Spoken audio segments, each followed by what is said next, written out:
वक्फ board तरमीमी bill 2024 जो parliament में पेश किया गया है, पार्लियामेंट में इसको फिलहाल रद्द कर दिया गया है, पास नहीं हुआ। ज्वाइंट पार्लियामेंट्री कमेटी के अंदर ये मौजूद है और ज्वाइंट पार्लियामेंट्री कमेटी ने राय मांगी है, तो इसलिए तमाम हजरात से, तमाम खातीन से, तमाम मर्दों से, बहन भाइयों से सबसे गुजारिश है कि सब अपनी अपनी राय पेश करें। घर का कोई भी मेंबर खाली ना रहे। बच्चे के पास मोबाइल है, अपने फोन के जरिए से इस बिल के खिलाफ राय पेश करें। याद रखिए, ये बिल अगर पास हो गया तो हमारी मस्जिदें छिन जाएंगी, मदारिस छिन जाएंगे, कब्रिस्तान छिन जाएंगे और वक्फ बोर्ड की लाखों की तादाद में जो प्रॉपर्टी है वो सब छिन जाएगी।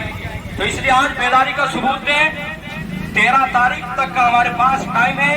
ईमेल के जरिए से ज्वाइंट पार्लियामेंट्री कमेटी को अपनी राय पेश करें। मस्जिदों के बाहर कैंप लगा और कैंप लगा है, शाहगंज चौक में फिलहाल कैंप लगा हुआ है। इसी तरह से मस्जिदों के बाहर कैंप लगाए और चौराहों पर कैंप लगाए। कैंप लगा करके बेदारी का सबूत दें। 25 करोड़ मुसलमानों में से अभी 1% की भी राय नहीं आई है। कितने अफसोस की बात है। इसलिए बेदारी का सबूत दें। अपने घरों से बाहर निकले, अपने दोस्त अहबाब को लाए। कैंप लगा हुआ है और वक्फ बोर्ड तरमीमी बिल 2024 के खिलाफ अपनी राय